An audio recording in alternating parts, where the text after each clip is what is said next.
दोस्तों नमस्कार। दोस्तों सच तो यह है कि अगर इस देश में कृषि बाजार को पूरी तरीके से खत्म कर दिया जाए तो भारतीय अर्थव्यवस्था ढह कर गिर जाएगी।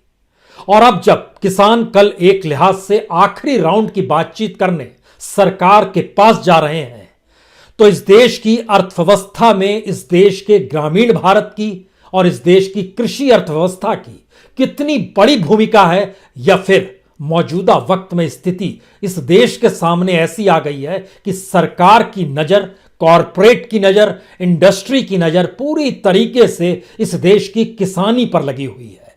गिद्ध दृष्टि है उसकी भारतीय कृषि अर्थव्यवस्था को लेकर, इस देश की फसल को लेकर, इस देश में किसानों की जमीनों को लेकर।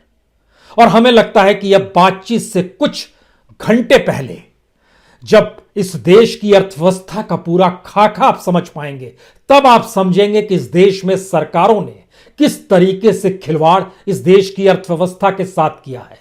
जिस तरह की बद इंतजामी भारत के भीतर में भारतीय इकोनॉमी के साथ की गई, शायद ऐसी बद इंतजामी आपको दुनिया में देखने को नहीं मिलेगी। और अब एक ही विकल्प शायद मौजूदा मोदी सरकार के पास है, उस बाजार के पास है, उस कॉरपोरेट के पास है, और शायद अर्थव्यवस्था को लेकर बजट बनाने वाले उन अर्थशास्त्रियों के पास भी एक ही रास्ता है, एक ही सोच है और एक ही तर्क है। किसी भी तरीके से कृषि सुधार के नाम पर इस देश की कृषि अर्थव्यवस्था को बाजार की दिशा में ढकेलना ही पड़ेगा। लेकिन इसके भीतर की परतों को आज जरा समझने की कोशिश इसलिए कीजिए क्योंकि यह सरकार ने इस देश को सबसे ज्यादा कर्ज में डुबोया है। जिस दौर में यह देश महामारी और लॉकडाउन को भोग रहा था, उस वक्त भी इस देश का किसान उपज के जरिए दुनिया में सबसे ज्यादा अनाज उपजा रहा था, लेकिन इंडस्ट्री लगभग नेगेटिव में थी, कोर सेक्टर लगभग नेगेटिव में था, एक्सपोर्ट हमारा हो नहीं पा रहा था, इंपोर्ट की स्थितियों में हम बेहद कमजोर पड़ते चले जा रहे थे। उस वक्त भी इस देश की कृषि ने ही भारत को जिलाए रखा है। तो क्या कल की बातचीत में 3 कानून और एमएसपी पर कोई समझौता सरकार करेगी? और अगर नहीं करेगी तो क्या किसान एक ऐसी स्थिति में इस देश को ला पाएगा जिसमें सरकारों को तय करना पड़े कि उसकी अर्थव्यवस्था का जो मॉडल है, जो बाजार पर टिका हुआ है, जो कॉरपोरेट की पूंजी पर टिका हुआ है, जो इंडस्ट्रीज और देश के बड़े बड़े बिजनेस घरानों के सोच और उनके मुनाफे पर चलता है, उसको वो बदल पाएगा क्या अपने आंदोलन के जरिए? ये एक सवाल है। और इस सवाल से पहले हमें लगता है वाकई आज उन परतों को जरा समझने की कोशिश कीजिए, क्योंकि इस देश के भीतर में स्थिति इतनी विकट हो चली है कि कोई भी राज्य की कोई भी सरकार हो, वह कर्ज में डूबी हुई है और यह देश भी कर्ज में डूबा हुआ है। लेकिन इस देश के जितने भी कॉरपोरेट्स हैं, जितनी भी इंडस्ट्रीज हैं, जितने भी पैसे वाले हैं, अगर उन्होंने अपना पैसा, अपना बिजनेस कृषि से जोड़कर लगाया है तो उनका मुनाफा 75% से लेकर 300% तक तय माना जाता रहा है। और इस देश में सबसे ज्यादा कहीं ग्रोथ रेट है तो वह कृषि इकोनॉमी को लेकर है, वह सही मायने में इस देश के रूरल इंडिया यानी ग्रामीण भारत को लेकर है। तो आइए जरा आज सिलसिले को समझने की कोशिश कीजिए, क्यों मौजूदा वक्त में मोदी सरकार के हाथ पांव फूले हुए हैं कि उन्हें कुछ दूसरा सूझता नहीं। वह किसानों के दर्द, उसके एहसास के साथ इस भरी बरसात में जो सीमा पर किसान मौजूद है और वहां पर खुदकुशी भी किसान कर रहा है, उनकी मौत भी हो रही है, लेकिन आंसू तो दूर उस तरफ वह देखने की स्थिति में नहीं है, क्योंकि ऐसी परिस्थितियां इस देश के सामने लाकर सरकार ने खड़ी कर दी है कि अब वो कानूनों को वापस लेती है तो इंडस्ट्रियों का एक बड़ा समूह है, सिर्फ अंबानी अडानी का जिक्र नहीं है, यहां पर एक बड़ा बिजनेस है जो ढह के गिर जाएगा। लेकिन दूसरी तरफ इस देश में बिजनेस पनपेगा तो किसानों की मौत निश्चित है। मौत पसंद हो सकती है, अर्थव्यवस्था डूबनी नहीं चाहिए, शायद यह सोच इस देश की गवर्नेंस में आ चुकी है। तभी चाहे नौकरशाह हो, पॉलिटिशियन हो, सत्ताधारी हो, उसे किसानों की मौत से फर्क नहीं पड़ता है। वह तो इकोनॉमी में 2+2+4, 4+4+8 यही देखते रहना चाहता है।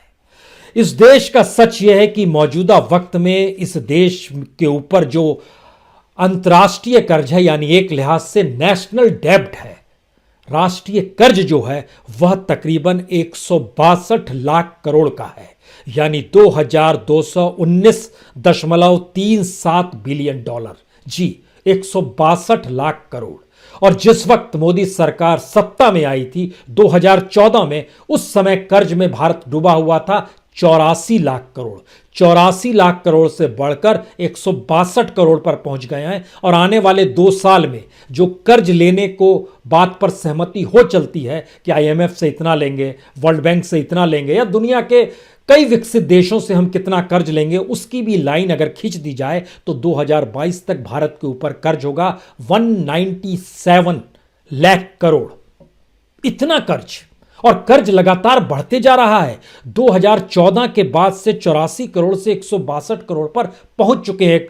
84 लाख करोड़ से 162 लाख करोड़ तक हम लोग आ चुके हैं।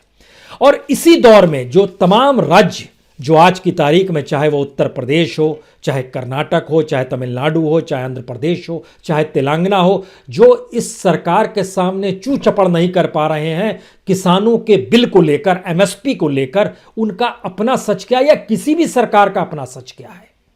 सब कर्ज में डूबे हुए हैं। और बीते 9 महीनों में, यानी अप्रैल के बाद से दिसंबर तक की स्थिति यह रही है कि लगभग 5,55,900 करोड़ रुपए कर्ज में इन राज्यों ने लिए हैं इन 9 महीनों में। पिछली बरस की तुलना में यह 43.5% बढ़ गया है। तो क्या यह माना जाए कि इस देश में गवर्नेंस सिर्फ सत्ता की उपभोक्ता पर चलती है, यानी सत्ता किस लिहाज से रईसी करते रहे, खर्च करते रहे, और उसके पास कोई विजन नहीं है? क्या वाकई ये सरकार सिर्फ टैक्स पेयर के पैसे से इस तरीके से चल रही है? जब टैक्स की भी विकट स्थिति इस देश में देने वालों के सामने आ गई तो राज्य की इकोनॉमी ढहढाकर गिरने लगी। राज्यों के भी आंकड़े देख लीजिए। महाराष्ट्र ने इसी 9 महीने में 39,500 करोड़ रुपए कर्ज लिए। कर्नाटक ने 25,900 रुपए कर्ज लिए। तमिलनाडु ने 16,600 रुपए कर्ज लिए। मध्य प्रदेश ने 16,500 रुपए कर्ज लिए इन्हीं 9 महीने में। और हर महीने ये लोग आरबीआई के जरिए कर्ज लेते हैं। मसलन मंदसौर में किसानों को लेकर जब संकट पनपा था और गोलियां चल गई थी, 7 किसान मारे गए थे, उसके बाद से शिवराज सिंह चौहान फिर से दोबारा वापस सत्ता में आ गए। लेकिन मध्य प्रदेश की इकोनॉमी की स्थिति क्या है? अप्रैल में 500 करोड़ कर्ज लेते हैं, मई में 500 करोड़ फिर लेते हैं, जून में फिर से 500 करोड़ रुपए लेते हैं, जुलाई में लगभग 3,000 करोड़ रुपए कर्ज लेते हैं, अगस्त के महीने में 1,000 करोड़ रुपया कर्ज लेते हैं, सितंबर के महीने में 2,000 करोड़ रुपया कर्ज लेते हैं, अक्टूबर के महीने में फिर से ये लगभग 3,000-4,000 करोड़ रुपया खर्च लेते हैं। इसी तरीके से 18 दिसंबर तक भी इन्होंने 2,000 करोड़ रुपए और कर्ज लिए। यानी सबको जोड़ते चले जाइएगा तो 16,500 करोड़ रुपए कर्ज मध्य प्रदेश जैसे राज्य ने भी लिए। तो क्या ये देश सिर्फ इस तरीके से चलाया जा रहा है जहां से पैसा आ जाए, इसके जरिए कुछ चला लें? इस देश की जो खनिज संपदा है, जो इस देश के भीतर में कंज्यूमर क्लास है, इस देश के भीतर में जो नौकरी पेशा वाले लोग हैं, उनके जरिए जो टैक्स लिया जाए वही देश चलाया जाए, यही गवर्नेंस है? सेंटर से लेकर अगर स्टेट तक की स्थिति है तो इस देश को जिंदा रखे हुए कौन है? इस देश में अगर एग्रीकल्चर इकोनॉमी को आप अलग कर देंगे, इस देश के भीतर में कृषि अर्थव्यवस्था का योगदान अगर खत्म कर देंगे तो हमारी जीडीपी जो है ढहढाकर 50% नीचे आ जाएगी। रोजगार की स्थिति जो अभी फिलहाल नजर आती है, बेरोजगारी दर लगभग 9% है, ये बढ़कर शूट आउट करते हुए लगभग 35% पे पहुंच जाएगी। आप कल्पना कर रहे हैं? आप उस एग्रीकल्चर को उस बाजार के हवाले करना चाहते हैं, उन कॉरपोरेट्स के हवाले करना चाहते हैं जो अपनी अपनी जगहों पर फेल साबित हो गए हैं। फिर भी हमें लगता है कि आज इस बात को समझा जाए कि दरअसल कृषि इकोनॉमी का मतलब होता क्या है और सरकार की जान क्यों हलक पे आ गई है कि अगर उसने इन सुधारों पर ठप्पा नहीं लगाया और कृषि जमीन, फसल, किसान सबको कॉरपोरेट के हवाले नहीं किया तो फिर यह देश ढहढाकर अर्थव्यवस्था के लिहाज से ढह जाएगा।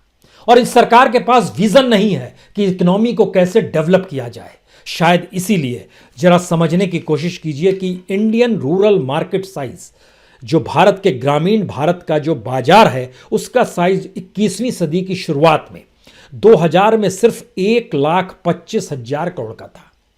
आज की तारीख में ये बढ़ते बढ़ते लगभग 18 लाख करोड़ का हो गया है। जो एग्रीकल्चर इंडस्ट्री इंडिया में है, जरा कल्पना कर सकते हैं कितना ग्रोथ हुआ है। 2014 में उस वक्त एग्रीकल्चर इंडस्ट्री की भारत में जो टोटल उसको पूंजी में अगर तब्दील किया जाए तो तकरीबन 25 लाख करोड़ था 2014 में। 2017 में यह पहुंच गया 44 लाख करोड़ और टारगेट है 2022-23 तक इसको लगभग 90 लाख करोड़ तक ले जाना है। कैसे ले जाएंगे? जब तक ये कॉरपोरेट के हवाले नहीं किया जाएगा, जब तक ये पूंजीपतियों के हाथ में ना दिया जाएगा जो इसको एक्सप्लॉइट करके पैसे से पैसा बनाए। इन बातों का जिक्र इसलिए है क्योंकि हमारी जीडीपी और हमारे एम्प्लॉयमेंट में सबसे बड़ा आधार इस देश की एग्रीकल्चर का ही है, यह हर कोई जानता है। और इस दौर में चाहे बीते 6 बरस का जिक्र कीजिए या उससे पहले मनमोहन सिंह सरकार का भी जिक्र कर लीजिए, एग्रीकल्चर को लेकर क्या हुआ? ऑर्गेनाइज सेक्टर इस अनऑर्गेनाइज सेक्टर में कूद गया। जो हमारा कॉन्ट्रैक्ट फार्मिंग थी उसमें लगभग 22% की बढ़ोतरी इसी दौर में हुई। जो मैकेनाइज्ड एग्रीकल्चर था उसमें लगभग 17% की बढ़ोतरी इसी दौर में हुई। जो एक्सपोर्ट को बढ़ाना था वो लगभग 200% एक्सपोर्ट बढ़ा दिया गया। जो एग्रो केमिकल का जो ज्यादा उपयोग करना था उसमें लगभग 350% का इजाफा हो गया, जिससे फर्टिलाइजर इंडस्ट्री भी चल पड़ी। जो हाइब्रिड बीज थे या गुणवत्ता बीज जिसको कहा जाता है उसमें लगभग 200% का इजाफा हुआ। जो खास तौर से उपकरण होते हैं, कृषि उपकरण, उसका बाजार तो इतना तेजी से बढ़ गया। और इस देश के भीतर में जो की प्लेयर्स हैं, जो कॉरपोरेट के की प्लेयर्स हैं, उनके मुनाफे को समझिए और उस मुनाफे के जरिए यह भी समझिए कि किसान इस देश की सरकार को कोई पॉलिटिकल फंडिंग नहीं करता है। पॉलिटिकल फंडिंग कॉरपोरेट और इंडस्ट्री करती है और संयोग से एग्रीकल्चर मार्केट से जुड़ी हुई जो इंडस्ट्रीज इस देश में काम कर रही है उन्होंने भी सरकार को फंडिंग की है, पॉलिटिकल फंडिंग की है और अपने मुनाफे में से उनको हिस्सेदारी दी है। जितना पैसा वो किसानों को दे देते तो इस देश में किसानों की पर कैपिटा इनकम बढ़ जाती, जो बीते 20 बरस में अगर आप एनालिसिस करना शुरू कीजिएगा तो आपको जानकर हैरत होगी। सिर्फ इस देश में प्रति किसान की प्रतिदिन की आय में जो इजाफा हुआ है वह सिर्फ 33 पैसे का हुआ है। कल्पना कर सकते हैं यह हमारी कैसी स्थिति में है। अगर यह स्थिति है तो हमको लगता है कि अब इसके दूसरे हिस्से में आइए। जो बड़ी बड़ी कंपनियां, उसके 11 की प्लेयर्स का हम जैसे नाम लेते हैं, DuPont India private limited, Rallis India limited, Nuziveedu seeds limited, Godrej Agrovet limited, Nestle India limited, Advanta, Monsanto, Parle products, Britannia industry, financials, REI agro limited, IFFCO, ये सारे बड़े पावरफुल प्लेयर्स हैं। दूसरी तरफ अगर इनके जब हम उपकरण का जिक्र कर रहे हैं और उसका डाटा एक आपको बताते हैं, 2017 में जो भारत में कृषि उपकरण का बाजार मूल्य कितना था? 2017 में था 62,000 करोड़। 2023 तक टारगेट है 93,000 करोड़।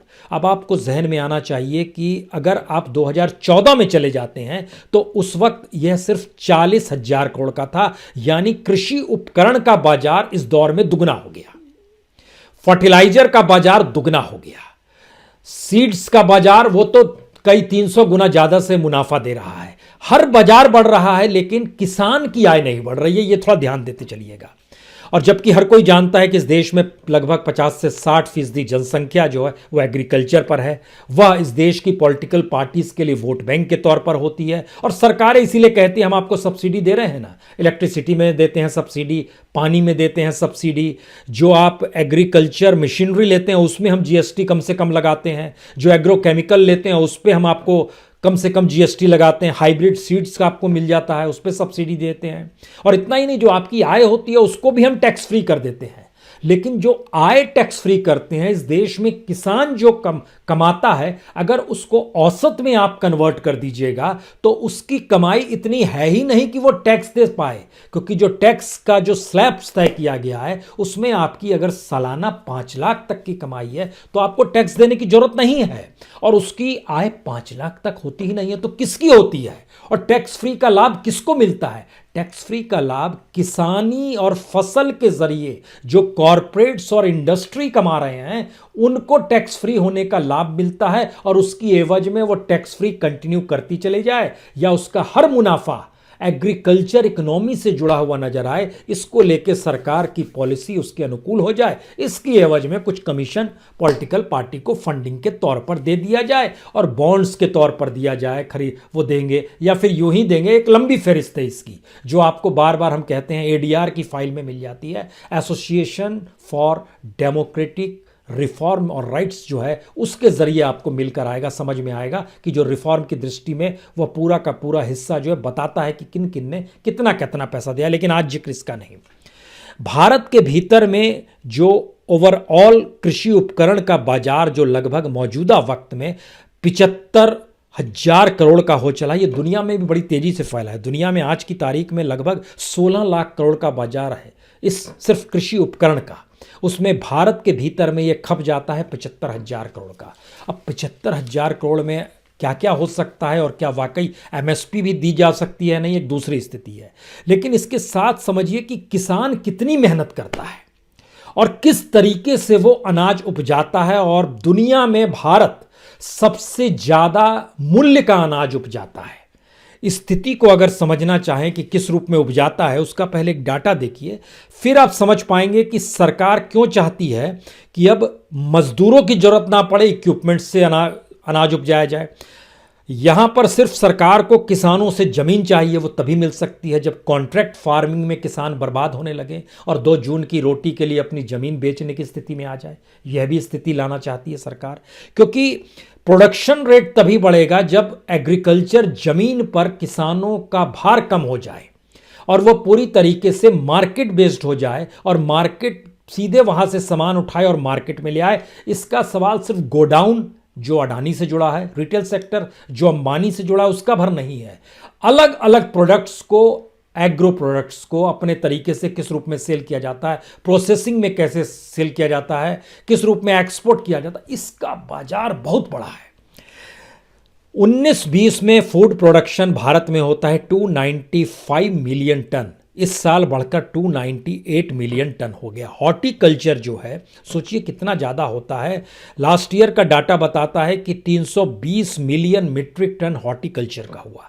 जो मिल्क प्रोडक्शन है वो इस साल में लगभग 208 मीट्रिक टन हो रहा है। शुगर प्रोडक्शन जो है वह सिर्फ अगर आप देखिएगा अक्टूबर 2019 से लेकर मई 2020 तक जो डाटा आया है, जो खास तौर से गन्ने पर पूरी इकोनॉमी टिकी हुई है, गन्ना कितना उपजाया गया, जो शुगर प्रोडक्शन उसके जरिए जो हुआ वो लगभग 26.46 मिलियन टन, इतना शुगर भी हुआ। इसका मतलब है कि कैश क्रॉप में गन्ना किसान आ गए और गन्ना किसानों को प्रोत्साहन देने के लिए सरकार ने बिजली मिल इस दौर में कहा हम आपको सब्सिडी देना जारी रखेंगे, जिससे वो इस आंदोलन के साथ ना टिक पाएं। लेकिन आने वाले दौर में उनके भी पर कतरे जाएंगे, यह भी एक फैक्ट है, क्योंकि सरकार का टारगेट तो बहुत साफ है कि आज जो एक्सपोर्ट हो रहा है, आज जब हम आपसे बातचीत कर रहे हैं तो लगभग 2.91 लाख करोड़ का एक्सपोर्ट भारत करता है, जो एक लिहाज से मैक्सिमम है। इसको भी एक्सपोर्ट बढ़ाना है और 4.38 लाख करोड़ तक ले जाना है, यानी 4,38,000 करोड़ तक टारगेट है 2022 तक का। लेकिन सवाल यह है कि अगर एक्सपोर्ट इस तेजी से बढ़ रहा है तो बाकी क्षेत्रों में कुछ क्यों नहीं हो रहा है, जिससे सिर्फ कॉर्पोरेट जुड़ा हुआ था, इंडस्ट्री जुड़ी हुई थी। आपको यह भी जानकर हैरत होगी कि अगर एक्सपोर्ट में एग्रीकल्चर इकोनॉमी को अलग कर दें तो हमारा पूरा एक्सपोर्ट नेगेटिव में चला जाता है। इस दौर में खास तौर से जो लॉकडाउन और महामारी का दौर था, क्योंकि इस दौर में सबसे ज्यादा एक्सपोर्ट एग्रीकल्चर से जुड़े प्रोडक्ट्स का ही हुआ है। सिर्फ अप्रैल से सितंबर तक अगर आप जानना चाहते हैं तो 53,626 करोड़ का एक्सपोर्ट सिर्फ एग्रीकल्चर प्रोडक्ट का हुआ है इसी दौर में। और पिछले साल से भी ये ज्यादा है, यानी जब लॉकडाउन नहीं था 2019 में, उस समय अगर अप्रैल से सितंबर का जिक्र करते हैं तो वो 37,379 करोड़ था, जो इस बार लगभग उसमें भी इजाफा हो गया, लगभग 16 लाख करोड़ का, 16 से ज्यादा 19 लाख करोड़ का लगभग इजाफा हो गया। और तो और जो ऑर्गेनिक फूड है वह तो बूस्ट इतनी तेजी से कर रहा है कि 2015 में उसका जो मार्केट था वो 2700 करोड़ का था। उस दिशा में सरकार ने जो पॉलिसी बनाई और जो मार्केट के हवाले चीज की, अब 2025 तक माना जा रहा है कि 2700 करोड़ का बाजार बढ़कर 75,000 करोड़ हो जाएगा, जो आज की तारीख में लगभग 22,000 करोड़ हो चला है। इस तेजी से एग्रीकल्चर और उसके प्रोडक्ट की जरूरत समूची दुनिया में है और भारत के भीतर भी कंज्यूमर सिर्फ उसी का है। इस देश में लोगों को अब अच्छे कपड़े नहीं चाहिए। इस देश में बहुत सारे मकान, रियल एस्टेट ठप हो गया, मकान नहीं चाहिए। इस देश में कुछ भी चीजें होंगी तो वह 2 जून की रोटी होगी, अनाज होगा, उससे जुड़ी यानी ग्रोसरी की चीजों का मार्केट लगातार बढ़ रहा है और वही मार्केट इस सरकार की जरूरत है। इसीलिए ये 3 कानून हैं और इस 3 कानून के पैरेलल में लेबर लॉ रिफॉर्म भी किया गया है। यह सब कुछ इसीलिए किया गया है क्योंकि दूसरा कोई उपाय इस सरकार के पास बच नहीं पा रहा है। अब यहां से सोचिए कि जो इस देश के भीतर में एफएमसीजी उसको कहते हैं जो एक लिहाज से फास्ट मूविंग कंज्यूमर गुड्स होता है। बिस्कुट भी उसमें आएगा, अमूल भी आएगा, चॉकलेट भी आएगा, मैगी भी आएगा उसमें। इस तरीके के जो एफएमसीजी हैं, इसका मार्केट कैसे डेवलप हुआ है और वो सारा का सारा एग्रीकल्चर प्रोडक्ट है, ये भी समझिए। 2009 में लगभग 65 करोड़ का एफएमसीजी मार्केट था जो सिर्फ एग्रीकल्चर प्रोडक्ट पे जुड़ा हुआ था। ये बड़ा और रूरल इंडिया से जुड़ा हुआ पूरा बाजार है ये। 2013 में ये 65 से 108 करोड़ तक आया। 2016 में ये बढ़कर 214 करोड़ हो गया। 2020 में जब हम आज आपसे बात कर रहे हैं तो ये लगभग 400 करोड़ का हो चला और 2025 में ये लगभग 750 करोड़ का हो जाएगा। यह रफ्तार है कमाने की। यानी किस रूप में ग्रोथ होता है, अगर उसको भी हिस्सा समझने की कोशिश कीजिए तो 2012 से 2017 के बीच में रूरल सेगमेंट की जो इंडियन इकोनॉमी का जो ग्रोथ था वह हर बरस लगभग 700 करोड़ का था।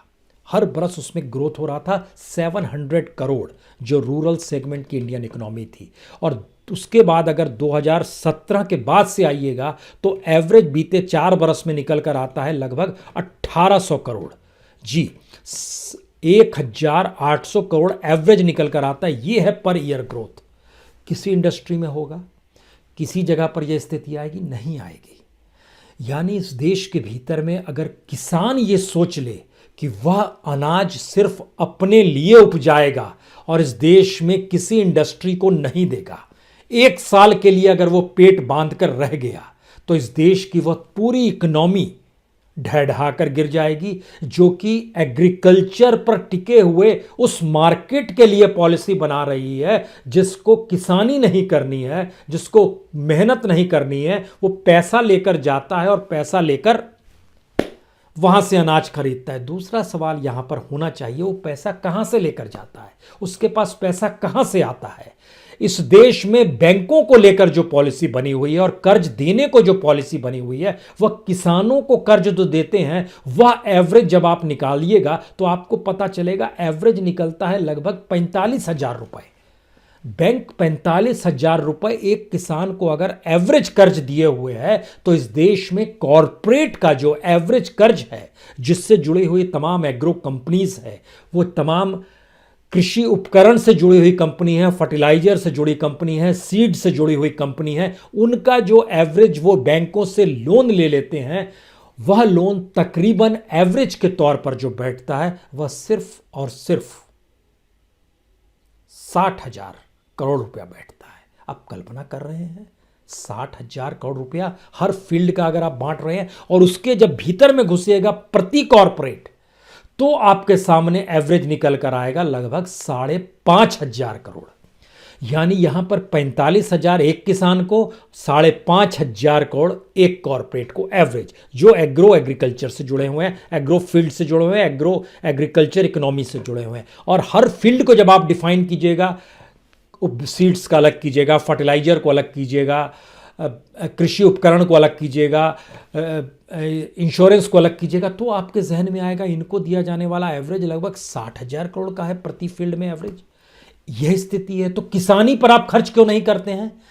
किसानी की जमीन को आप हथिया कर अपने अनुकूल उस कॉरपोरेट के मुनाफे के साथ जोड़ना चाहते हैं। हाँ, इसका दूसरा सच भी है, इस देश के भीतर में बीते 10 साल में कर्ज ना चुका पाने की स्थिति में जो खुदकुशी हुई, उनकी संख्या लगभग, जो कर्ज नहीं चुका पाए, बैंकों के कर्ज नहीं चुका पाए, साहूकार के कर्ज अलग हैं, उनकी संख्या बीते 10 बरस में तकरीबन 7,500 है, जो कर्ज नहीं बैंक का लौटा पाए और खुदकुशी कर ली बीते 10 बरस के भीतर में।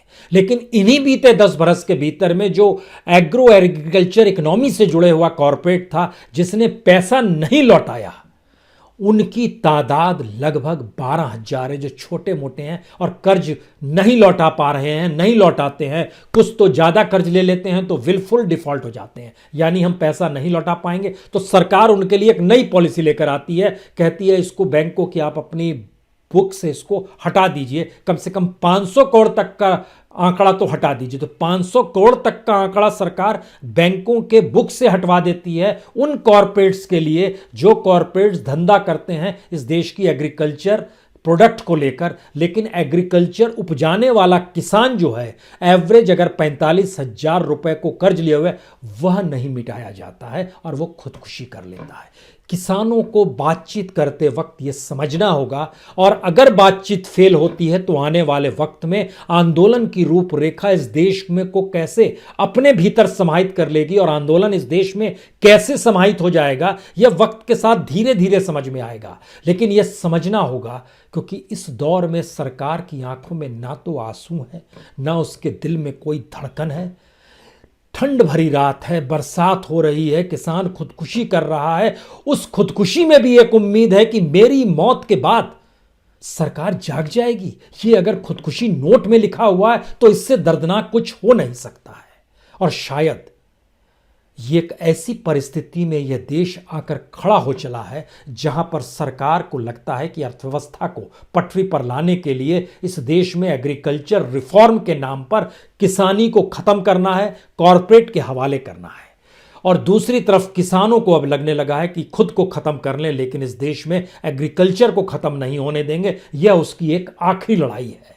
तो क्या 21वीं सदी के दौर में भारत शायद एक नई रोशनी की दिशा में जा रहा है, या फिर एक ऐसा अंधेरे में समा गया है जिसमें मौत दर मौत लिखी हुई है? क्या ये सारे सवाल हैं, और कल बातचीत की टेबल पर क्या होगा इसका इंतजार आपको भी है और इसका इंतजार हमको भी है, और शायद समूचे देश को है। बहुत बहुत शुक्रिया, बहुत बहुत शुक्रिया।